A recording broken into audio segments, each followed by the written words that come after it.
అయోధ్యలో బాలరాముడి ప్రాణప్రతిష్ఠ అంగరంగ వైభవంగా సాగింది. ప్రపంచవ్యాప్తంగా ఉన్న రామయ్య భక్తులు తిలకించి పులకించిపోయారు.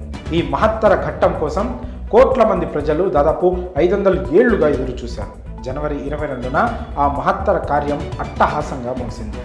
ప్రధాని మోదీ 11 రోజుల పాటు కఠిన దీక్షను కూడా తీసుకున్నారు. నేల మీద నిద్రిస్తూ కొబ్బరి నీళ్లను మాత్రమే ఆహారంగా తీసుకున్నారు. ఇంతటి మహత్తర కార్యాన్ని ఘనంగా ముగించిన తర్వాత మరో బృహత్తర కార్యానికి ప్రధాని శ్రీకారం చుట్టారు. పేద ప్రజల ఇంట వెలుగులు నింపేందుకు అద్భుతమైన పథకాన్ని ప్రవేశపెట్టారు. అయోధ్య నుంచి రాగానే సోషల్ మీడియా వేదికగా ఈ పథకాన్ని ప్రకటించారు ప్రధాని మోదీ.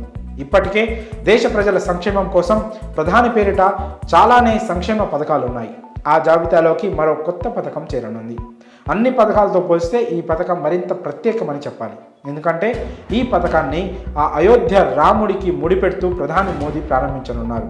ఆ పథకం పేరు ప్రధానమంత్రి సూర్యోదయ యోజన. ఆ రాముడు సూర్యవంశీయుడని అందరికీ తెలిసింది. ఆ రామయ్య ఆశీస్సులతో దేశంలో ఉన్న 1 కోటి మంది ఇళ్లపై సోలార్ ప్యానెల్స్ ఏర్పాటు చేయనున్నట్లు జనవరి 22న ప్రధాని మోదీ ప్రకటించారు. ఈ పీఎం సూర్యోదయ యోజన కింద 1 కోటి మంది ఇళ్లలో సోలార్ వెలుగులు నింపనున్నారు. ఈ పథకానికి సంబంధించిన ఫోటోలను ప్రధాని మోదీ తన ఎక్స్ ఖాతాలో షేర్ చేశారు. సూర్యవంశీయుడైన ఆ శ్రీరామచంద్రమూర్తి కాంతి నుంచి ప్రపంచంలోని భక్తులందరూ శక్తిని పొందుతున్న విషయం తెలిసిందే.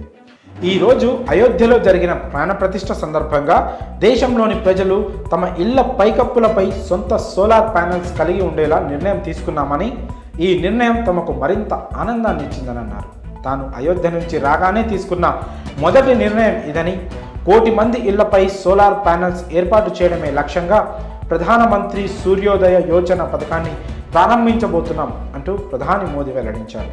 కాగా ప్రధాని మోదీ తీసుకున్న ఈ నిర్ణయంపై సర్వత్రా ప్రశంసలు కురుస్తున్నాయి. 1 కోటి మంది ప్రజలకు విద్యుత్ ఖర్చులు తగ్గిపోయినట్లే అంటున్నారు.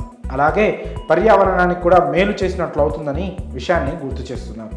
పైగా అయోధ్య రామయ్య ప్రాణప్రతిష్ఠ సందర్భంగా ఇలాంటి ఒక నిర్ణయం తీసుకోవడం, అది కూడా ప్రజలకు మేలు చేసేది కావడం హర్షించదగ్గ విషయం అంటూ ప్రధానిపై ప్రశంసలు కురుస్తున్నాయి. మరి 1 కోటి మంది ఇళ్లపై సోలార్ ప్యానెల్స్ ఏర్పాటు చేయడమే లక్ష్యంగా ఈ పథకం ప్రకటించడంపై మీ అభిప్రాయాన్ని కామెంట్స్ రూపంలో తెలియజేయండి.